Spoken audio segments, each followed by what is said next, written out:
itu adalah dosen, kalau saya hanya sebagai sharing aja ya kepada teman-teman semua untuk bagaimana sih kita dibayar, seperti apa bayar itu, kemudian bagaimana jika kita ingin berkarir di Bayer, dan mungkin saya juga akan share sedikit pengalaman saya berkarir di Bayer setelah lulus dari kampus. Nah, sedikit mungkin ini nama saya bernama Sylvia Wilty. Uh, Kebetulan saat ini saya tidak kebetulan ya. Saat ini saya menjabat sebagai Agronomic Solution Manager for Pest Management. Kemudian bertanggung jawab untuk Southeast Asia dan Pakistan countries. Saya di PT Bayer Indonesia di Crop Science Division.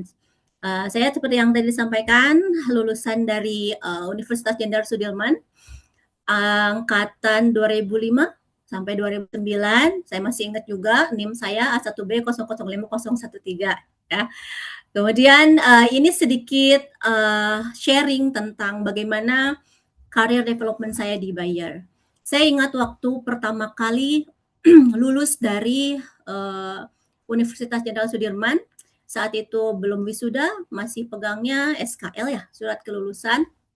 Kemudian ada kesempatan kebetulan kampus mengadakan job fair waktu itu, kemudian Bayer merupakan salah satu tenant atau partner di job fair tersebut. Kemudian saya join dengan Bayer di 2009, dia mengawali karir dari bawah sebagai seasonal sales promoter, atau kita bilang base atau ujung tombak dari Bayer, di mana saat itu saya harus bertemu dengan petani, melakukan percobaan-percobaan untuk produk yang sedang dikembangkan. Kemudian ada kesempatan untuk dipindah ke Jakarta sebagai marketing, kemudian juga pindah setelah di 2015 pindah ke divisi yang lain juga. Di waktu itu masih field solution atau di R&D. Kemudian juga move lagi enlargement, sebenarnya sama di product stewardship dari mulai 2019, tetapi ada enlargement untuk responsibilities, di mana waktu itu Bayer sudah mengakuisisi Monsanto, which is this biggest seed company in the world lah ya. Kita terus ada enlargement sebagai regulatory stewardship, tidak hanya handling dari pesticide, juga handling seed dan trade dari Bayer.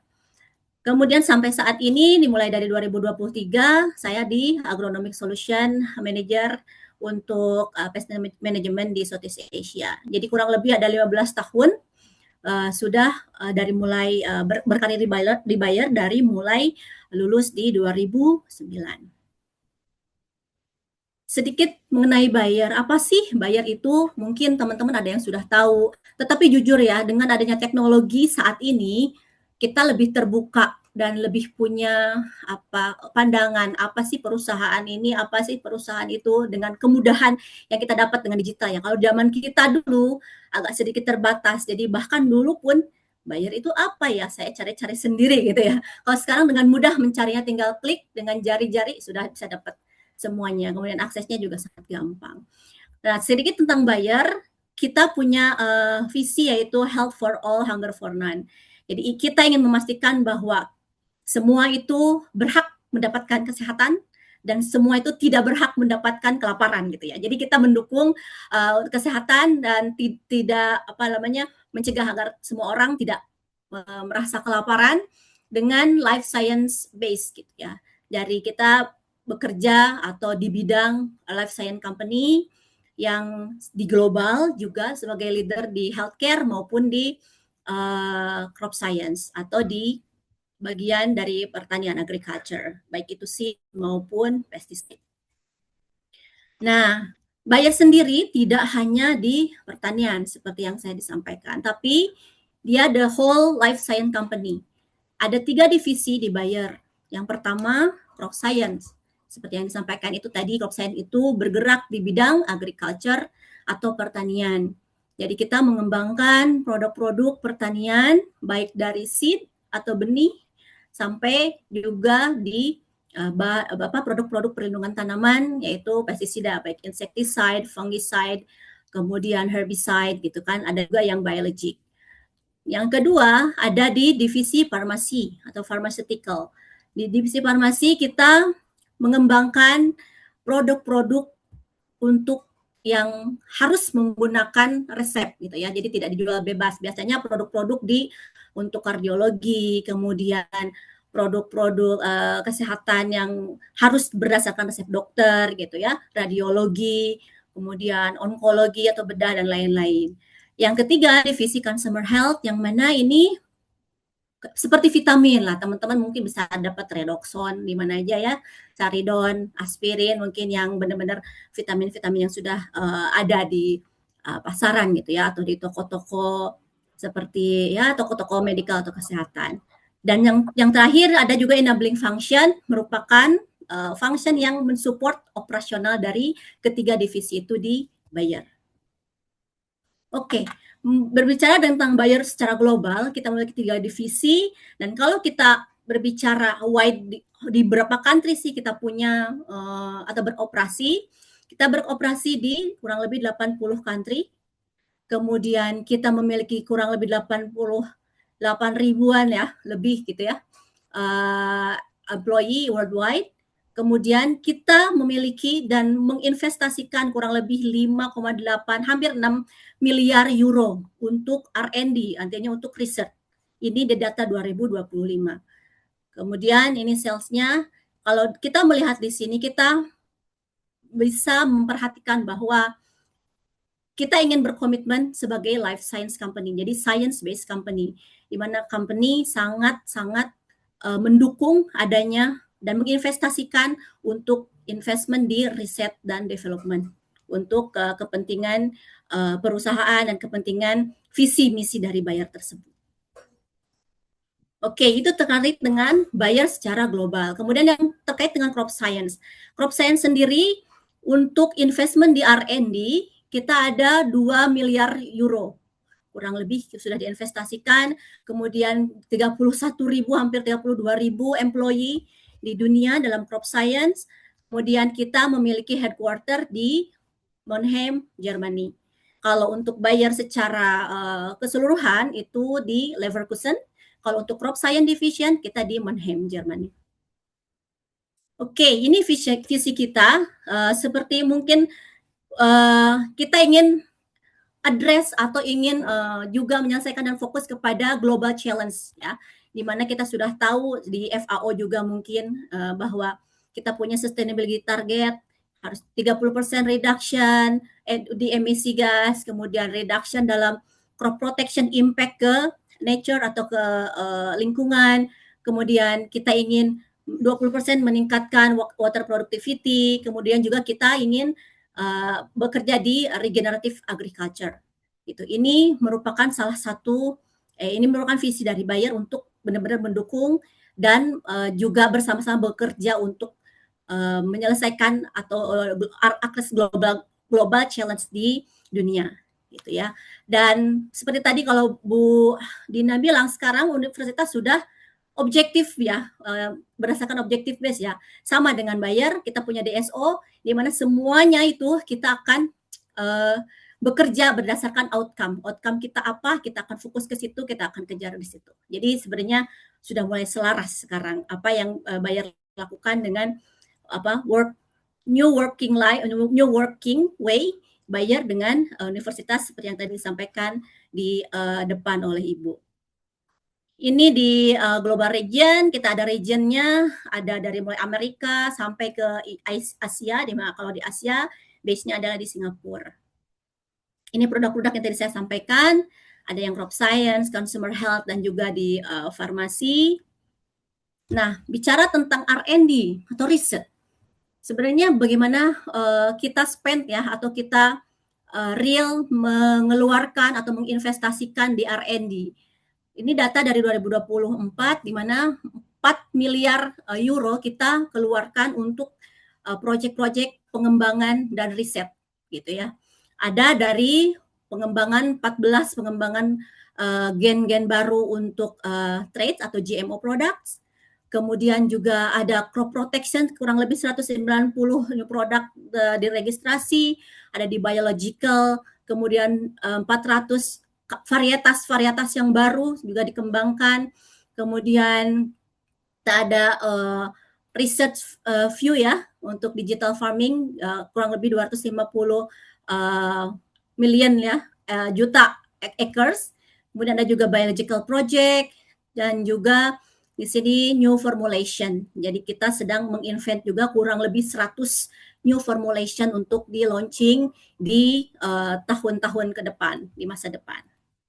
Oke, jadi di sini begitu kita bisa lihat bahwa Bayer benar-benar memiliki fokus dan sangat mensupport science based untuk pengembangan produk-produk, terutama di sini secara produk pertanian atau crop science.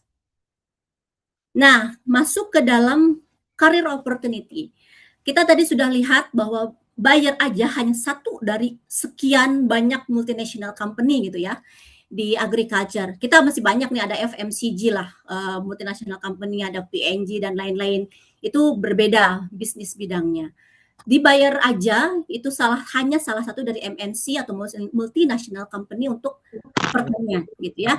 Nah, kita memiliki opportunity atau kesempatan yang besar dengan besarnya organisasi, besarnya bisnis, tentu saja memiliki membutuhkan orang-orang atau pekerja-pekerja atau people yang juga bisa bekerja di dalam Bayer, kemudian bisa menjalankan visi misi bersama di dalam Bayer. Gitu. Nah, berbicara tentang career opportunity, bagaimana sih opportunity kesempatan di Bayer atau multinational company yang lain? Gimana gitu yang sekarang terjadi. Yang pertama, kalau di MNC itu banyak, seperti yang saya bilang, MNC banyak Bayer dan juga selain Bayer. Jadi pokoknya tidak sempit ya, mau di Bayer atau mungkin perusahaan-perusahaan lain di luar dari agri science company atau life science company. Kemudian ada juga kalau di MNC biasanya mereka berani untuk berinvestasi di negara-negara yang sedang berkembang. Salah satunya adalah Indonesia, gitu ya. Nah, makanya mereka berani untuk mengeluarkan uang untuk mengembangkan market atau mengembangkan bisnisnya. Kemudian biasanya multinational company itu juga menerapkan inklusif dan diversity. Jadi tidak melihat gender, tidak melihat nationality, umur. Yang penting fokus kepada capability. Gitu. Jadi tidak melihat, bahkan mungkin mohon maaf ada yang disable, kita juga welcome asalkan capability-nya ada gitu ya, disesuaikan dengan apa yang dibutuhkan oleh company. Kemudian ada strong talent profile. Kita membutuhkan orang-orang dengan profil yang kuat gitu. Tidak hanya secara educational atau angka-angka nilai gitu ya, tapi juga kita membutuhkan orang-orang yang juga kompeten dari sisi soft skill-nya, kemudian attitude-nya juga bagus, capability-nya tidak hanya dilihat dari angka atau nilai dari akademik saja. Jadi kita membutuhkan juga dilihat dari bagaimana personalnya atau orangnya tersebut bisa fit bekerja dengan sistemnya di company. Ya. Kemudian Bayer dan multinational company yang lain biasanya memiliki sistem untuk mendevelop karir atau mendevelop orang. Jadi kita punya sistem bagaimana setiap people itu bisa di develop karirnya gitu ya. Jadi tidak hanya pekerja tidak hanya bekerja sebagai mesin uang, tapi kalau di Bayer atau multinational company biasanya pekerja adalah sebagai aset untuk terus menjalankan perusahaan, untuk terus menjalankan bisnis. Jadi bukan hanya sebagai mesin penghasil uang. Ya, jadi makanya selalu punya sistem untuk meningkatkan kapabilitas atau karir dari tiap employee gitu. Kemudian kita sudah menerapkan modern agriculture yang tadi sudah disampaikan dalam inovasi, misalkan menginvent atau mencari produk atau aktif ingredient baru, kita sudah menggunakan teknologi AI.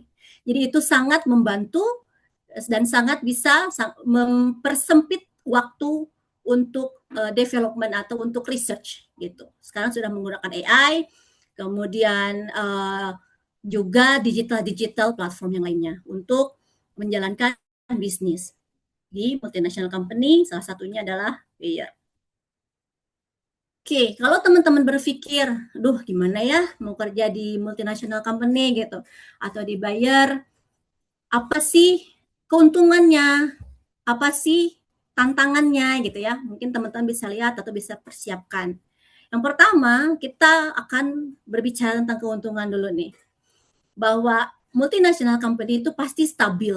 Kondisinya stabil, sistemnya sudah jelas, strukturnya sudah jelas. Karena dia kan sudah berada di global ya, di dunia gitu. Jadi sudah memiliki kondisi yang stabil. Kemudian kita memiliki multicultural working environment karena berada atau datang dari seluruh dunia, bekerja dengan orang tidak hanya dalam negeri tapi juga dari luar negeri gitu ya. Jadi adalah multicultural. Kemudian sistemnya sudah ada, sudah established, sudah ada standarnya gitu. Jadi tidak ada kebingungan, sudah jelas semuanya.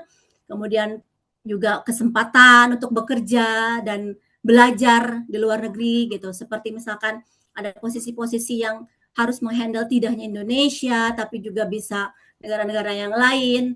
Itu juga kesempatannya sangat terbuka. Kemudian compensation benefitnya bagus karena harus mengikuti aturan ketenaga kerjaan baik di dalam negeri yang berada sekarang misalkan Indonesia dan juga harus mematuhi aturan ketenaga kerjaan yang ada di Jerman gitu. Jadi tentang kompensasi benefit insya Allah sangat baik. Kemudian disiplin dan compliance atau kepatuhannya sangat tinggi, aturan-aturan kepatuhannya, dan kita sangat menjunjung tinggi safety gitu ya atau keselamatan saat bekerja. Itu keuntungannya. Tapi ada juga nih tantangannya untuk teman-teman semua, untuk kita semua. Gitu.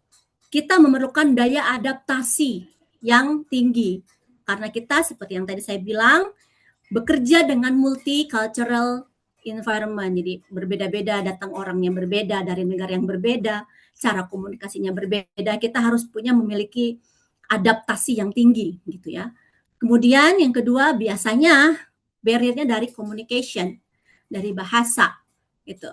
Kadang ada anak yang ini bagus nih kapabilitasnya kayaknya masuk, tapi pas ingin dinaikkan atau untuk handle yang wider gitu yang lebih luas, ada barrier di komunikasi. Jadi teman-teman dipersiapkan bahasa Inggris itu saat ini bukan gaya-gayaan, tapi justru yang tidak bisa bahasa Inggris harus ikut gaya dengan belajar bahasa Inggris gitu ya. Kemudian ini juga tantangan nih, kita bekerja dengan time zone yang berbeda. Misalkan ada meeting dengan orang di Amerika masih pagi, di kita udah malam. Meeting dengan orang Jerman, di Jerman baru pagi-pagi, kita udah sore. Nah, itu juga tantangan. Kemudian ada kompetisi, misalkan ingin ada posisi tertentu, kompetisinya tidak hanya dengan orang negeri sendiri, tapi kompetisi dengan country-country yang lain juga. Gitu.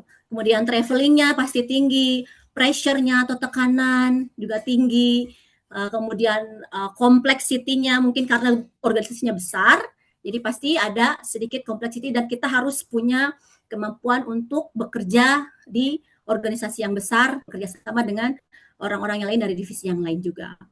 Kemudian standar dari compliance juga sangat tinggi gitu ya, kepatuhan. Tidak memandang bulu siapapun yang melanggar kepatuhan, walaupun itu katakanlah orang itu adalah orang yang sebagai mesin penghasil uangnya bayar, begitu melanggar kepatuhan, kita tidak akan pandang bulu. Bisa di-cut, bisa diselesaikan. Jadi benar-benar harus punya integritas untuk bekerja di multinational company gitu ya. Kemudian leadership-nya, biasanya petingginya itu suka diganti kurang lebih setiap 3 sampai 5 tahun dan pastinya akan ada perubahan-perubahan. Kalau orangnya ganti, biasanya kan ada aturan-aturan yang ganti. Jadi kita perlu daya adaptasi yang tinggi terhadap perubahan juga. Nah, itu advantage dan challenge-nya. Nah, dengan semua itu, apa sih yang teman-teman butuhkan sebenarnya ya? Jadi yang pertama communication negotiation skill, tidak hanya dengan internal tapi juga dengan eksternal, baik dari dalam negeri pun misalkan orang sebayar Indonesia, beda divisi, kita harus punya komunikasi yang baik dan negosiasi yang baik gitu ya. Kemudian harus high adaptability, flexibility juga harus dimiliki, critical thinking sama problem solving, bagaimana kita berpikir secara kritis, bagaimana jika ada masalah dalam teamwork gitu ya, kita bisa menyelesaikan masalah tersebut. Kemudian yang selanjutnya emotional intelligence. Seperti yang saya bilang, angka di sertifikat atau kelulusan itu di apa itu namanya ijazah itu tidak menjadi salah satu atau satu-satunya patokan untuk kami. Tapi juga ada emotional intelligence-nya. Bagaimana dia bisa bekerja secara tim, apakah empatinya tinggi, bagaimana self controlnya, emosionalnya, kemudian bagaimana attitude, karena itu juga hal yang sangat penting terkait dengan emosional dan soft skill. Ya, bagaimana self controlnya gitu kan, jika ada perubahan atau situasi-situasi eksternal, bagaimana kemampuan dalam teknologinya gitu kan, bagaimana dia daya juangnya, bagaimana dia bisa menghandle saat stres, saat ada perubahan organisasi, saat ada perubahan segala macam dan perbedaan, bagaimana dia bisa memiliki daya juang atau memiliki apa tangguh ya dalam menghadapi itu semua. Kemudian time management, mengatur waktu, ketepatan waktu, kemudian karena pasti banyak kerjaan yang dilakukan, bagaimana dia bisa memanage waktunya. Kemudian dibutuhkan juga kreativitas dan keinginan untuk terus belajar. Karena begitu banyak perubahan, mengikuti perubahan secara global, mengikuti perubahan dunia, kalau kita tidak ada keinginan untuk belajar, tidak ada kreativitas, mungkin akan ketinggalan dibanding dengan employee yang lain. Begitu. Nah, mungkin kalau dari saya uh, cukup segitu. Nanti mungkin akan dilanjutkan dengan Mbak Desi. Mbak Desi di sini akan menyampaikan terkait salah satu fasilitas di Bayer, di mana tadi kita sampaikan Bayer adalah science based company. Kita punya sebagai salah satu komitmen Bayer dalam science based company, kita memiliki salah satu fasilitas riset di Indonesia yang cukup besar untuk di Southeast Asia adalah namanya Bayar Juara. Nah, mungkin apa saja sih Bayar Juara, apa yang dilakukan di sana untuk riset, kemudian bagaimana apakah ada kesempatan untuk melakukan kolaborasi dengan kampus atau kesempatan untuk bekerja, nanti akan disampaikan oleh Mbak Desi. Ya, mungkin lanjut aja sama Mbak Desi. Dari saya dicukupkan sekian dulu. Oke, terima kasih banyak kepada Ibu Sylvia Wiltin atas pemaparannya. Lengkap sudah pemaparan dari pemateri pertama. Kemudian yang kedua, narasumber kedua kita yaitu Ibu Desi Saranggi selaku Field Agronomist PT Bayer Indonesia. Beliau merupakan lulusan Universitas Pajajaran pada program studi hama dan penyakit tumbuhan etopologi dengan IPK 3,72 yang ditempuh pada tahun 2014 hingga 2018. Dan beliau memulai karir profesionalnya di Bayer Indonesia pada tahun 2019 sebagai Product Development dan Regulator Science Assistant.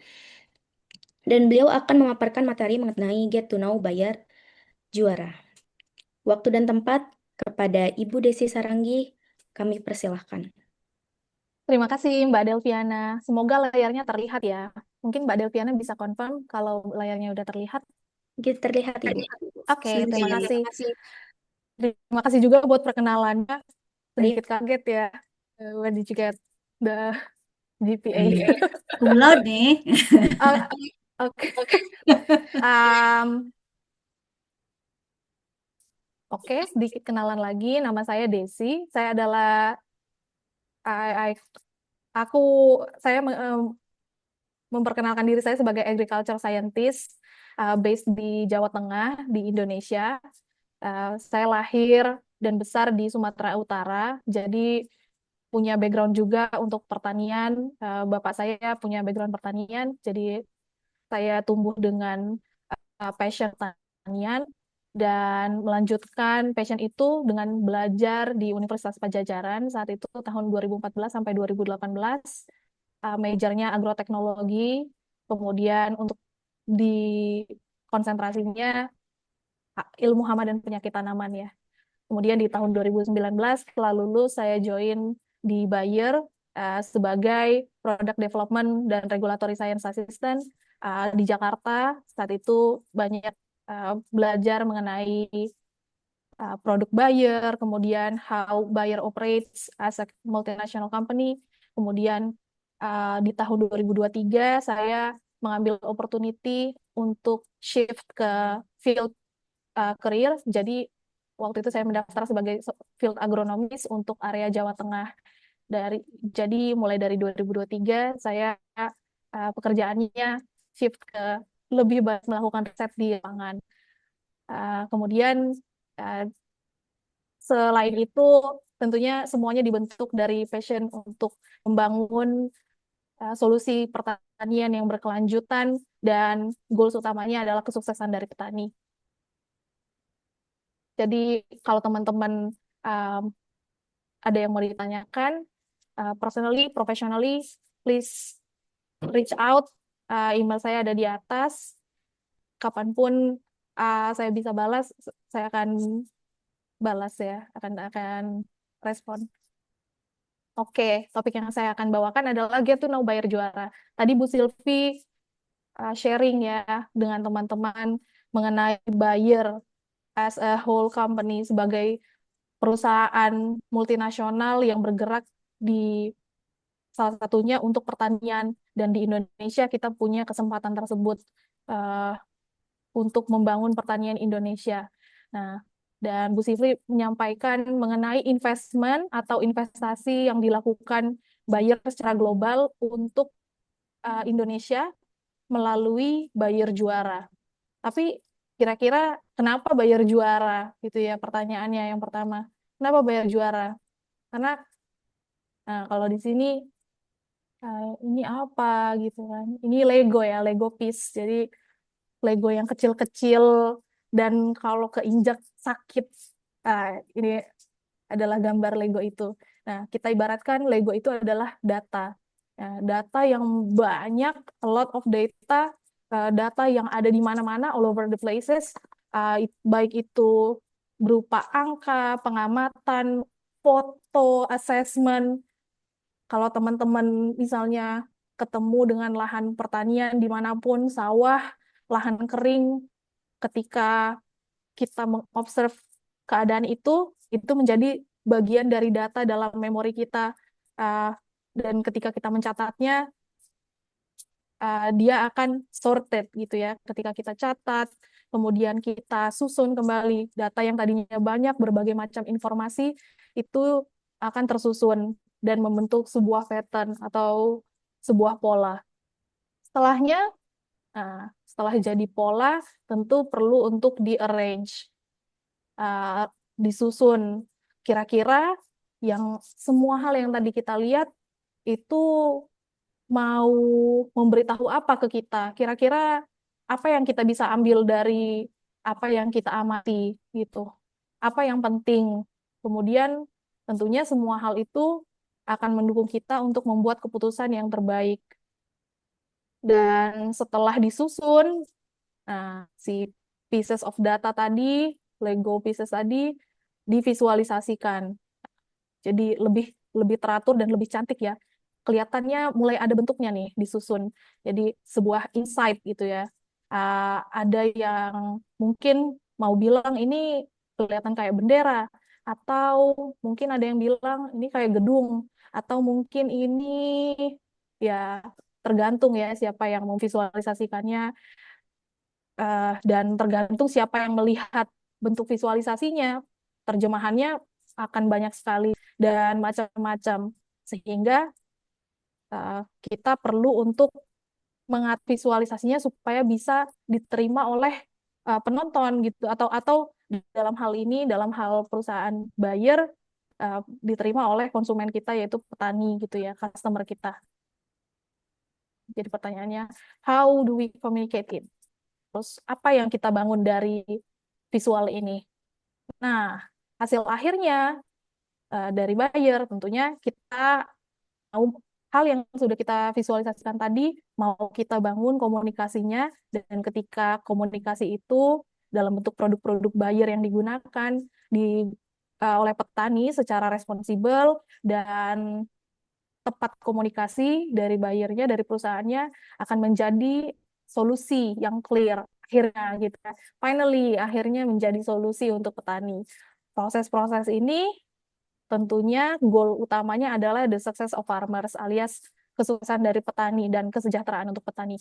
Dan kembali lagi ke pertanyaan tadi, why Bayer juara? Karena kita punya komitmen yang kuat untuk melakukan semua proses ini end to end, dari data yang sangat banyak, dilakukan riset, dilakukan percobaan, disusun, divisualisasikan, sampai akhirnya menjadi suatu bentuk komunikasi untuk petani, untuk kesuksesan petani. Sehingga komitmen Bayer itu dituangkan dalam Bayer Juara Station. Nah, kenalan dikit dengan Bayer Juara Station. Buat teman-teman yang belum ke Bayer Juara, mudah-mudahan nanti punya kesempatan ya kita ketemu di sini.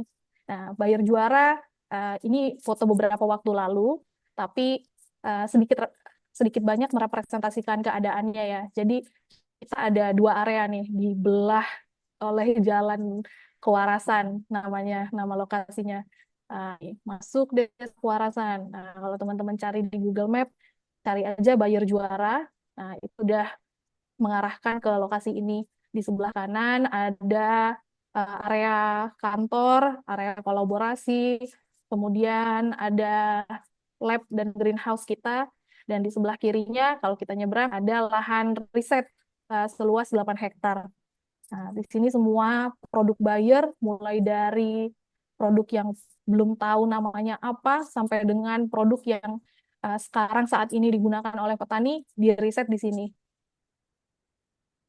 Terus, tapi nggak hanya lahan aja, tapi kita juga mendevelop riset di Bayer Juara menggunakan teknologi-teknologi terbaru ya. Dari di sisi sebelah kiri atas ini ke arah timur dari lahan risetnya, kita sudah implement atau menggunakan drip irrigation system. Kemudian kita juga mengembangkan, di Bayer Juara juga mengembangkan um, drone teknologi, baik itu untuk penyemprotan maupun untuk phenotyping atau rekam lahan.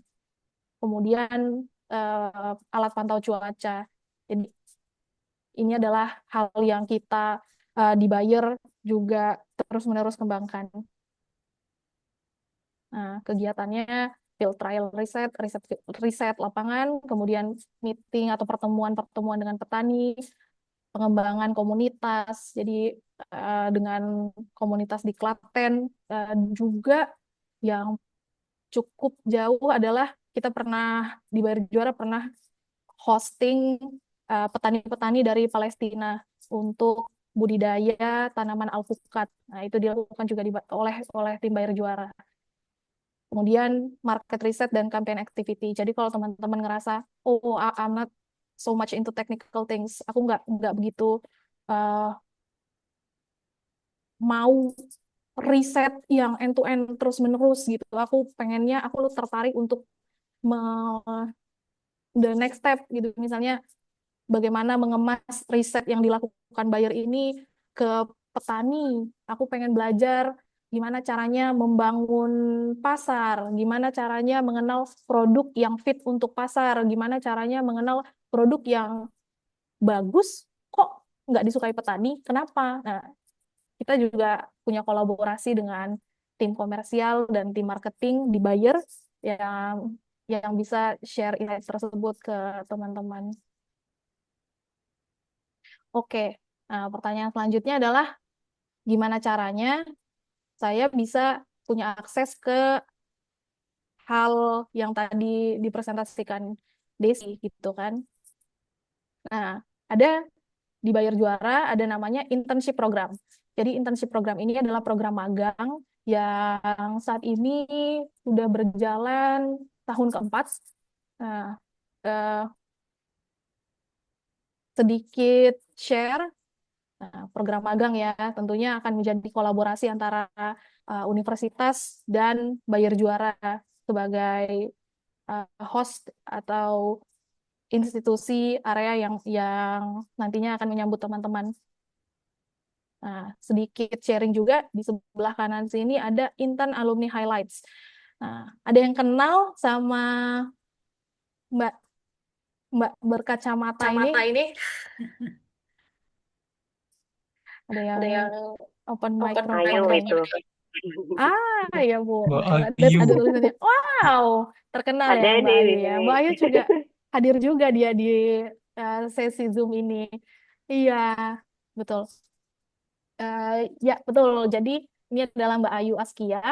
Mbak Ayu salah satu mahasiswa alumni ya agroteknologi UNSUD tahun 2021. Saat ini Mbak Ayu melanjutkan karirnya di Bayer, site-nya di Bayer Juara dengan role sebagai laboratory specialist. Jadi kalau mungkin teman-teman yang dulu pernah di co-assistant oleh Mbak Ayu, kenal ya dengan Mbak Ayu, atau mungkin Budina bahkan ya, mungkin kenal dekat juga dengan Mbak Ayu. Nah, Mbak Ayu saat ini berkarir juga di Bayer Juara, dan ini karena Mbak Ayu mengawalinya melalui program internship gitu. Jadi saat itu Mbak Ayu tertarik untuk magang di Bayer Juara, kemudian apply, mengikuti proses rekrutmennya. Mbak Ayu mempresentasikan juga ketertarikannya untuk riset pertanian, khususnya untuk membangun kemampuan laboratorium gitu ya, keahliannya di laboratorium. Jadi eh, yang saya mau sampaikan juga ke teman-teman bahwa internship program ini, bahwa program magang ini sistemnya dua arah. Jadi nggak hanya apa yang bisa saya berikan buat buyer, nggak hanya melulu soal itu. Tapi saat itu juga Mbak Ayu menunjukkan bahwa apa yang saya mau dapatkan dari buyer. Jadi uh, salah satu kandidat internship yang saat ini melanjutkan karirnya di Bayer adalah Mbak Ayu. Jadi uh, bangga juga ya sebagai alumni Universitas Jenderal Sudirman, alumni UNSUD uh, yang saat ini berkarir sebagai sebagai early karirnya sebagai saintis di Bayer gitu. Dan selanjutnya juga contoh lain dari namanya Mas Dimas Kurnianto. Mas Dimas salah satu alumni dari Teknik Produksi Benih di Politeknik Negeri Jember angkatan 2022. Mas Dimas ini internshipnya di tahun 2026, tahun ini baru aja selesai, uh, sebelumnya di tim breeding. Nah, dan role-nya lebih ke ahli untuk mengembangkan teknologi benih di Bayer. Tadi Bu Silvi sedikit sharing ya, sharing mengenai teknologi benih di Bayer gitu ya. Ada benih dekal, benih jagung yang dibawa dari perusahaan sebelumnya Monsanto gitu. Dan role-nya sebagai breeding nursery technician gitu. Jadi kesempatan karirnya tentu sangat terbuka, sangat lebar untuk teman-teman. Caranya gimana? Nah, ini dia rekrutmen proses untuk bayar juara internship. Nah, pas banget saat ini lagi buka batch baru untuk 2026, batch 2. Nah, nanti internshipnya akan mulai di Agustus 2026. Prosedur untuk rekrutmennya, teman-teman yang saat ini sedang menempuh pendidikan minimal di semester 5, lebih dari semester 5 tentu sangat boleh, karena pastinya teman-teman sudah lebih discover apa apa yang jadi minatnya teman-teman untuk riset gitu ya. Nah, durasinya minimal 3 bulan supaya riset yang dilakukan mantap gitu ya. Kemudian fasilitas di provide disediakan dari Bayer Juara, dan nantinya akan banyak uh, aktivitas lapangan gitu sebagai informasi. Dokumen yang diperlukan CV, kemudian kalau teman-teman punya resume atau sedikit banyak informasi tentang apa yang teman-teman lakukan, aktivitas di kampus, feel free untuk share ke kita ID supaya tahu ya ini namanya siapa. Oh, dari CV juga ada sih. Nah, bisa dikirimkan lewat email ke Mbak Syifa yang juga hadir di sesi kali ini. Dan brosurnya juga ada, silahkan di screenshot atau nanti kita bisa share lagi. Dan prosedurnya seperti yang berikut ini. Gitu. Teman-teman berminat, uh, we will be very glad to meet you, to discuss with you apa yang kira-kira bisa di-provide buyer untuk minatnya teman-teman. Yap, demikian sharing dari saya. open for questions dan discussions. Dan kembali ke Mbak Delphi. Terima kasih. Oke, luar biasa sekali materi. Yang kedua ini dari Ibu Desi Saranggi. Lengkap sudah pemaparan dari kedua narasumber hebat kita hari ini. Dua materi yang sangat luar biasa telah kita terima. Dan hadirin sekalian, kini ruang diskusi dan tanya jawab resmi dibuka. Mengingat alokasi waktu, bagi peserta yang ingin bertanya, dipersilahkan menggunakan fitur raise hand atau menuliskan pertanyaan di kolom chat dengan format nama, instansi, dan pertanyaannya. Baik, di sini sudah ada pertanyaan yang... Oh, boleh yang ingin bertanya, silakan nyalakan fitur raise hand dan langsung saja tulis di kolom chat.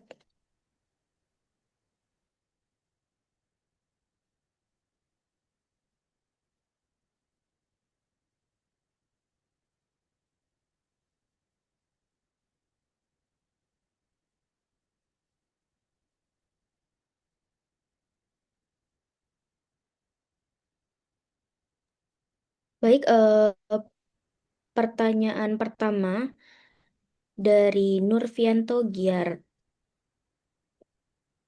Pangindung. Selamat siang, Ibu Silvi. Ini pertanyaan untuk Ibu Silvi. Mohon maaf sebelumnya bila kurang benar. Dalam pertanyaan saya ingin pernah membaca artikel bahwa herbisida Roundup sudah umum digunakan untuk menyeragamkan waktu panen gandum di Amerika Serikat. Hal ini menyebabkan residu tinggi pada produk pangan dan paparan residu yang tinggi di fasilitas umum dan petani yang mengakibatkan kasus kanker yang meningkat. Kemudian buyer yang sudah mengakuisisi Monsanto digugat oleh Pengadilan Federal AS akibat kasus ini dan sudah dijatuhi hukuman tetap MAAS. Mengabulkan kasasi buyer sehingga perusahaan tidak dihukum dan mohon tanggapan pencerahan dan klarifikasinya. Terima kasih. Mungkin dari Ibu Silvi sendiri ingin menjawab terlebih dahulu atau ditampung? Oke, mungkin lain aja langsung ya. Pertama, terima kasih Pak siapa Nurfianto ya, saya lupa. Ya, Pak Nurfianto atau Pak atau Mas mungkin. Terima kasih atas pertanyaannya. Ya, mungkin ini sudah menjadi isu global ya di dan sudah berada artikelnya sudah banyak, kemudian publikasinya sudah banyak terkait dengan isu-isu tersebut. Kemudian dan saya yakin juga sudah ada apa namanya publikasi juga terkait mungkin update-update-nya karena seperti kita tahu untuk dunia yang serba digital saat ini kita juga harus pintar-pintar ya menyaring apa namanya sumber dari berita, kemudian bagaimana yang mana yang reliable, yang mana yang tidak. Betul, memang ada kasus atau ada isu ya terkait Roundup yang mana sebelumnya mungkin ini Monsanto product, which is ini sangat widely used dan sangat besar sekali terutama di Amerika dan negara-negara maju lainnya. Dan ini memang kami saya tidak bisa menjelaskan secara mendetail karena ada code of conduct-nya ya, dan tapi hanya sebagai secara umum saja. Kami sangat menanggapi secara serius untuk kasus ini. Sudah ada tim yang dikerahkan gitu ya, yang dibentuk untuk menanggapi setiap kasus. Sebagai informasi, adanya kasus tersebut ada yang betul, ada yang tidak gitu ya, yang udah masuk ke federal atau masuk ke pengadilan gitu ya. Ada yang betul, ada yang hanya ini. Kemudian tapi kami hanya ingin menyampaikan bahwa kami secara serius sudah menanggapi ini, melakukan solusi dan tentunya kenapa sampai kami tidak dihukum gitu ya, ibaratnya mungkin semua itu sudah ada berdasarkan data gitu ya, berdasarkan fight di pengadilan, secara regulasinya, secara hukum kami sudah tempuh, seperti yang dibilang bahwa kita tuh compliance company sangat menjunjung tinggi. Jadi apapun yang dilakukan itu benar-benar sesuai dengan koridornya dan sesuai dengan peraturannya. Semua sudah dilakukan, data-data sudah disampaikan, setiap ada case mungkin kami juga sudah naik ke pengadilan, sudah mengumpulkan banyak data, sampai pada akhirnya memang pada keputusan bahwa kami tetap bisa beroperasi. Dan sampai saat ini semua kasus-kasus itu sudah tertangani. Seperti yang disampaikan, ada yang betul, ada yang juga yang tidak gitu ya. Tapi terima kasih untuk pengetahuannya, untuk konfirmasinya. Yang pasti kami sudah mendapatkan dengan serius, sudah ditanggapi, sudah dibentuk tim yang khusus untuk mengatasi kasus-kasus ini dan secara regulasi yang benar gitu ya, dengan secara mengikuti regulasi yang ada baik di Federal Amerika maupun Bayer di EU atau secara peraturan Bayer di Eropa gitu ya. Seperti itu mungkin ya. Dan ini sekarang sudah masih terus kita masih terus advokasi juga, masih terus berjalan juga untuk menanggapi dan untuk menyelesaikan masalah atau isu-isu terkait Bayer ataupun Roundup di Amerika maupun di negara lain. Terima kasih, Pak. Terima kasih, Mbak. Silakan Mbak dilanjut. Oke, baik. Terima kasih Bu Sylvie atas jawabannya dan pencerahannya. Kemudian selanjutnya bagi teman-teman yang ingin bertanya, silahkan nyalakan fitur raise hand dan tulis perkenalan di kolom komentar.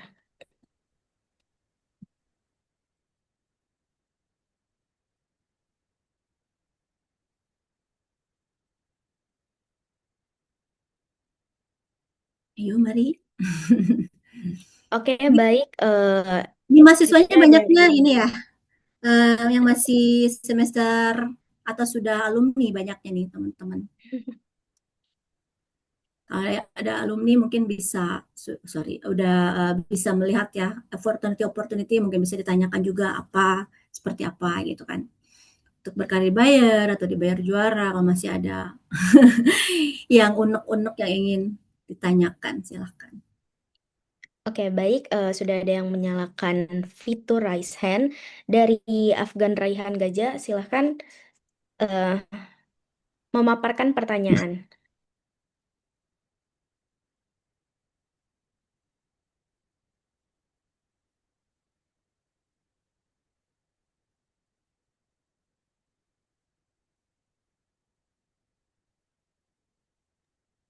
Silahkan Saudara Afgan yang ingin bertanya.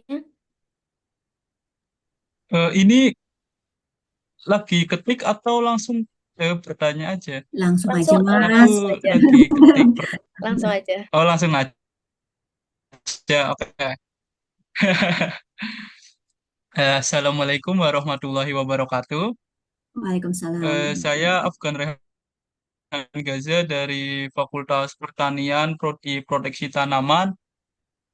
Saya ingin bertanya tentang itu apa yang pekerjaan menjadi peneliti atau yang dari mahasiswa dari Bayer seperti Kak Ayu itu Hmm. tentang cara bekerja atau tentang mendapat gaji gitu kan kalau penelitian juga membutuhkan dana itu dananya dari apa gitu terus eh, gajinya gimana atau jika mendapat inovasi atau ide baru terus terwujudkan dalam produk dari Bayer itu akan mendapat komisi atau gaji lebih itu sih itu saja sih Bu yang aku masih bingung kan Pak sistem kerjanya gimana Hai Mas seperti Afgan, jadi terima peneliti kasih. itu.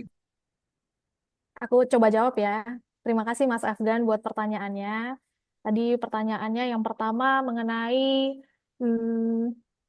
ini ya, kalau seperti Mbak Ayu ya, Mbak Ayu ketika dia melakukan magang, pada dasarnya semua mahasiswa magang di Bayer Juara, seluruh kegiatan riset yang mendukung Bayer itu dibiayai oleh Bayer Juara dan Bayer itu sendiri. Jadi teman-teman nggak perlu khawatir untuk mengeluarkan misalnya teman-teman nantinya di Bayer Juara ketika melakukan magang akan meneliti mengenai uh, Plutela diamond black mold ya, di diamond black mold untuk tanaman kubis contohnya. Nah, wah, berarti saya harus nanam kubis nih, harus nyiapin uang untuk beli bibitnya, beli benihnya, kemudian olah tanahnya, dan segala macam. No, teman-teman nggak perlu khawatir, semua itu disupport oleh buyer, termasuk fasilitasnya, materinya, benihnya, tenaga kerjanya. Yang buyer perlukan dari teman-teman adalah passion untuk menelitinya dan juga kehadiran teman-teman tentunya ya, untuk contribute the idea dalam melakukan penelitian itu. Kemudian pertanyaan kedua tadi mengenai benefit yang teman-teman dapatkan ya. Kalau as a role of a intern student atau sebagai mahasiswa internship, mahasiswa magang di Bayer Juara, teman-teman akan mendapatkan uang saku, em, tapi tidak mendapatkan tempat tinggal. Jadi uang saku itu mudah-mudahan dapat mensupport teman-teman untuk tempat tinggal, kemudian kebutuhan teman-teman selama magang di Klaten. Karena dari Bayer Juara tidak menyediakan mes atau hotel atau kos gitu ya. Jadi teman-teman bisa manfaatkan dari uang sakunya. Untuk detail tentang uang sakunya berapa dan seperti apa, apakah ada potongan pajaknya, tidak ada. Uh, Berapanya dan bagaimana mekanismenya, teman-teman bisa kontak ke Mbak Syifa, nanti Mbak Syifa akan bantu support. Kemudian, pertanyaan yang ketiga tadi terkait kalau misalnya teman-teman mensupport riset yang dilakukan Bayer, apakah teman-teman akan mendapatkan, apakah saya akan mendapatkan uang atau reward dari Bayer? Nah, untuk kondisi ini, nantinya akan, kalau terkait role sebagai intern atau sebagai magang, eh, riset yang teman-teman lakukan pada dasarnya adalah eh, di bawah buyer gitu ya. Jadi kepemilikannya adalah milik dari buyer, baik itu aset maupun hasil risetnya, data-datanya itu akan menjadi milik buyer. Namun hal yang bisa kita lanjutkan adalah misalnya teman-teman uh, untuk membuat artikel dari penelitian yang teman-teman lakukan. Buyer akan mensupportnya, dan teman-teman bisa mendiskusikan apa informasi yang boleh dipublikasikan dan tidak gitu ya. Karena pada awalnya kita akan menandatangani NDA atau agreement untuk agreement kesepakatan tentang informasi yang perlu teman-teman jaga, karena tentunya nanti akan indirect langsung punya pengalaman untuk melakukan penelitian menggunakan produk dan juga fasilitas dari perusahaan gitu ya. Jadi ada yang perlu informasi yang teman-teman. Kalau sebagai karyawan, misalnya seperti Mbak Ayu ya, Mbak Ayu saat ini jadi field agronomy assistant. Jadi sudah bukan mahasiswa magang lagi, tapi setelah magang beliau apply untuk posisi di Bayer, kemudian diterima setelah melakukan proses rekrutmen. Nah, jadi sekarang statusnya adalah karyawan uh, di Bayer Juara gitu, karyawan di Bayer yang onsite di Bayer Juara. Nah, tentunya yang Mbak Ayu dapatkan adalah gaji ya, gaji dan uh, benefit lainnya sebagai karyawan yang seperti tadi Bu Silvi presentasikan juga di awal. Dan kalau misalnya di labnya Mbak Ayu melakukan sesuatu yang mensupport riset uh, atau berprestasi gitu misalnya ya, tentunya Bayer punya program reward. Nah, jadi untuk tadi Bu Silvi juga menyampaikan ya bahwa kita punya uh, reward achievement program seperti itu. Kalau teman-teman berprestasi, kemudian ingin membentuk karir, uh, dibayar, mudah-mudahan seperti yang selama ini saya rasakan, the leaders will gladly support you. Uh, Tim leader kita, atasan gitu ya, atau mentor dibayar akan support bagaimana caranya teman-teman bisa develop karirnya dan juga merancang sistem reward untuk teman-teman. Kurang lebih seperti itu. Mudah-mudahan menjawab pertanyaan Mas Afgan. If not, kalau misalnya ada pertanyaan lainnya, feel free untuk ditanyakan lagi atau ketik di chat box, saya akan jawab. Oke, siap, Terima Kak. kasih. Terima kasih, Kak.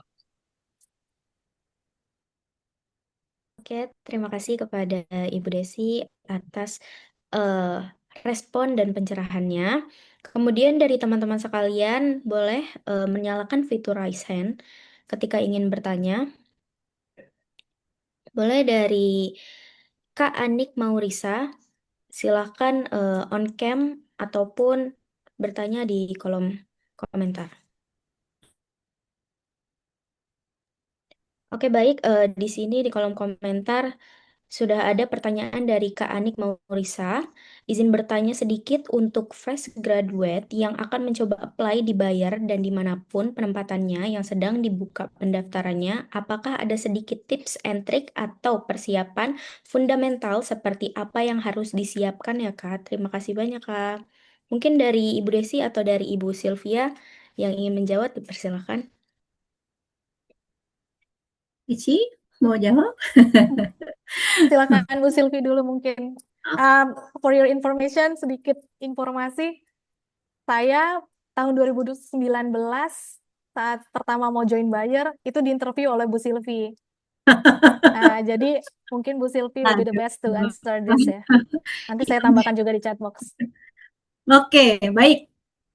Terima kasih. Ini kita share berdasarkan finding, berdasarkan pengalaman aja ya yang sudah mungkin saya temui dan rasakan selama 15 tahun gitu ya dibayar, dan mungkin pengalaman saya pribadi. Tips and triknya yang pertama tentunya kalau misalkan kita mau cari pekerjaan gitu ya atau mencari karir gitu, kita harus lihat dulu apakah ini sesuai atau tidak gitu. Apakah ini sesuai dengan capability kita atau tidak? Mungkin ya. Karena kalau begini, capability itu bisa dibangun, tetapi kita harus punya daya ukur dari sendiri. Seperti yang saya misalkan, saya masih bisa nih kerja sebagai teller di bank, tetapi ada yang opportunity-nya kok saya sebagai harus menjadi operator pabrik kosmetik misalkan ya. Nah itu kan tentu bukan dari sesuai dengan kapabilitas saya gitu, kapasitas saya saat ini gitu. Yang pertama itu, kalau misalkan udah sesuai nih, tentunya disiapkan dulu, dicari tahu dulu tentang posisi tersebut, dicari dulu tahu dulu tentang company yang akan di apply gitu ya. Kalau misalkan di sini Bayer contohnya. Setelah itu baru di apply, begitu mau masuk kepada interview, tentunya harus mempersiapkan diri. Yang paling penting saat interview itu kita bisa melihat apakah jawaban-jawaban dari si yang di-interview itu textbook atau ini benar-benar berdasarkan kapasitas dia gitu ya.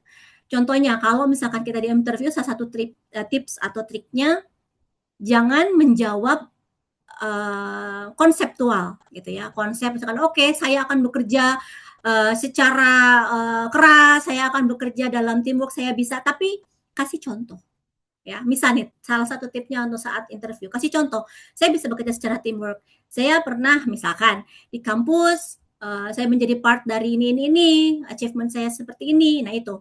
Jadi selalu sertakan salah satu contoh yang memang sudah dialami gitu ya. Begitu kita masuk ke sisi interview gitu ya. Kemudian yang pastinya kita bisa melihat dong, bisa mengukur apa saja kira-kira yang masih kurang atau masih perlu ditingkatkan. Misalkan, aduh saya masih kurang nih, contohnya saya ya, pas waktu itu saya masih kurang nih untuk ke posisi R&D. Kayaknya saya perlu lebih tahu lebih dalam tentang bagaimana technical atau riset itu berjalan gitu. Karena saya tidak pernah berada atau melakukan riset seperti Mbak Desi. Kalau Mbak Desi kan langsung nih, dia yang melakukan trial, dia melakukan riset, langsung ke lapangan, melihat sendiri, melakukan sendiri. Kalau saya tidak ada, tapi saya masuk ke dalam tim riset. Makanya kita harus juga bisa mendevelop diri kita gitu untuk mempersiapkan diri masuk ke company atau ke posisi yang akan kita bidik gitu, atau yang sudah kita bidik gitu ya. Kemudian be honest dan tolong tunjukkan attitude yang baik gitu ya. Tidak hanya, tadi saya selalu katakan, tidak hanya angka di ijazah tapi juga adalah emotional questionnya, soft skill-nya kita akan lihat bagaimana attitude-nya juga itu sangat penting gitu ya. Jadi mungkin itu kalau dari saya dan dari pengalaman saya. Dan kalau misalkan barrier-nya di bahasa, communication kurang gitu, kita bisa persiapkan. Jadi tahu dulu apa yang harus kita persiapkan untuk posisi tersebut, apa yang perlu kita tingkatkan, dan saat interview menjawab tidak hanya konseptual tapi bisa menunjukkan disertai dengan contoh yang sudah pernah dialami gitu. Itu akan mengena dan interviewer pasti akan melihat apakah jawaban ini jujur, apakah jawaban ini hanya jawaban ChatGPT. Karena sekarang ada ChatGPT ya, sangat gampang gitu ya. Apalagi kalau misalkan video interviewnya online gitu ya, akan sangat mudah untuk teman-teman menjawab gitu ya.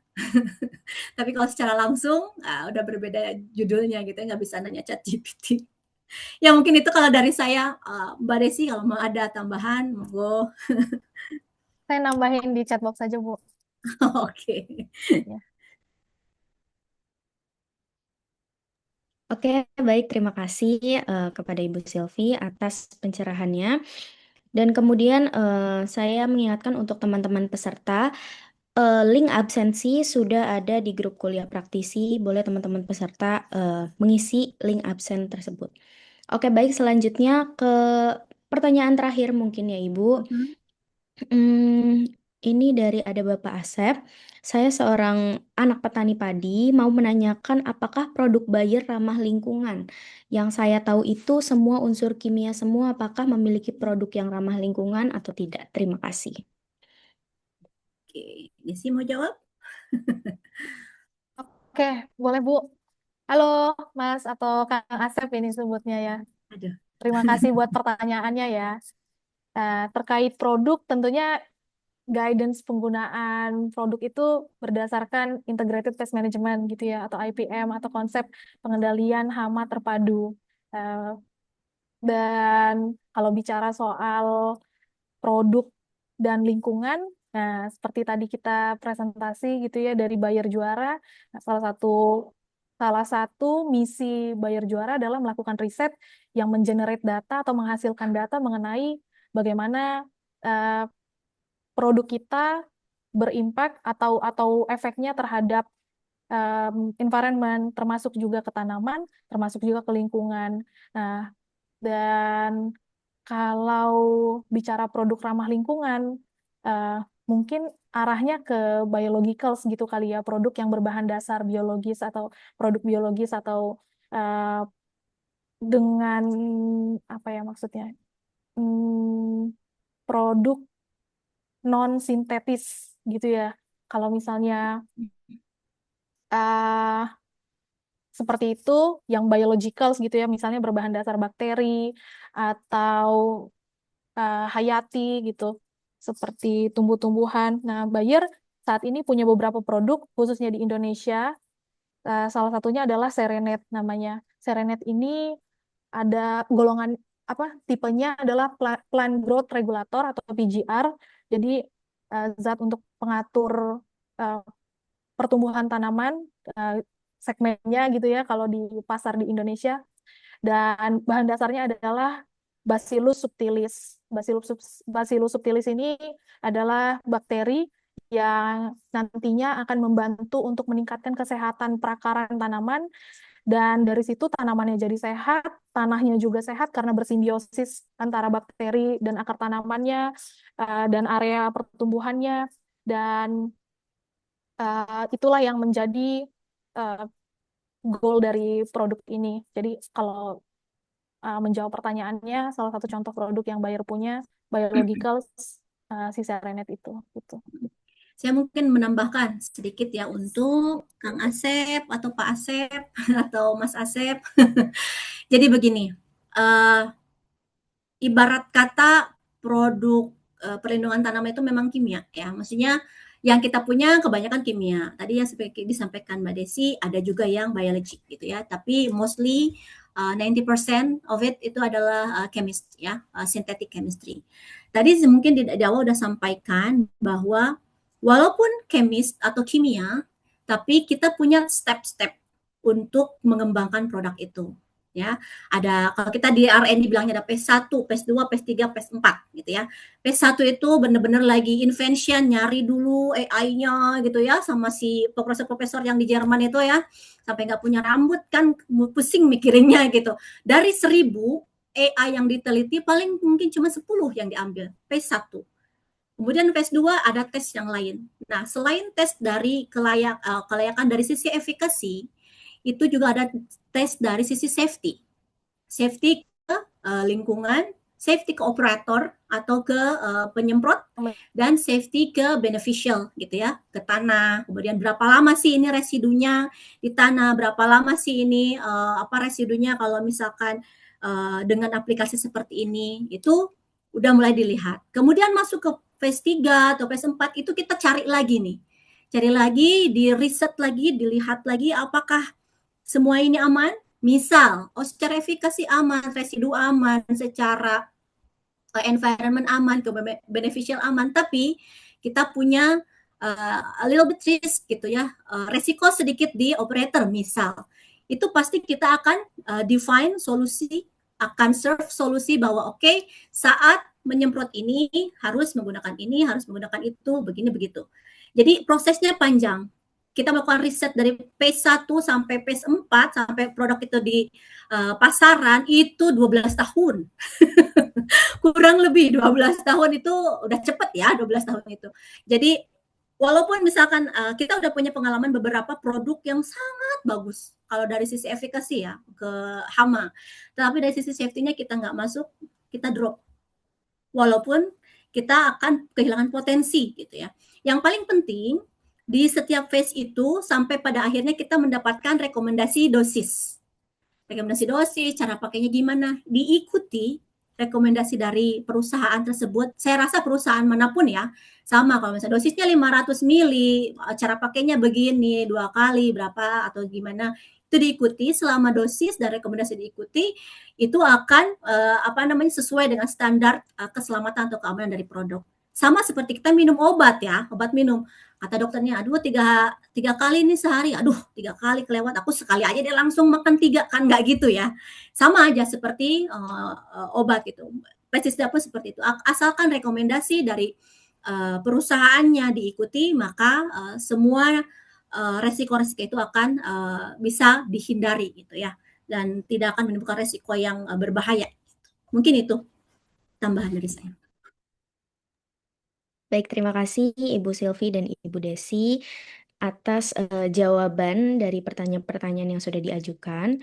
Dan hadirin yang kami hormati juga, karena keterbatasan waktu, sesi diskusi terpaksa harus kita cukupkan sampai di sini.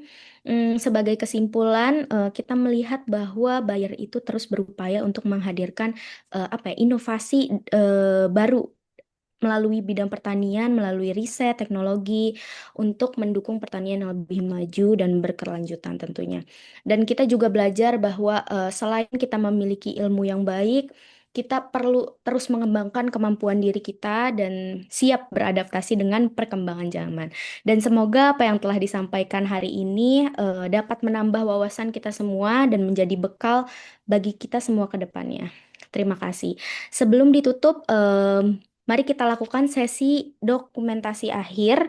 Kepada yang bertugas dipersilahkan dan kepada para peserta boleh menyalakan kameranya atau on cam untuk melakukan sesi dokumentasi.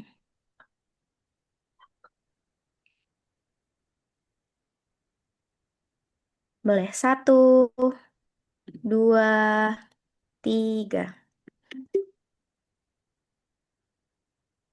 Boleh sekali lagi 1, 2, 3.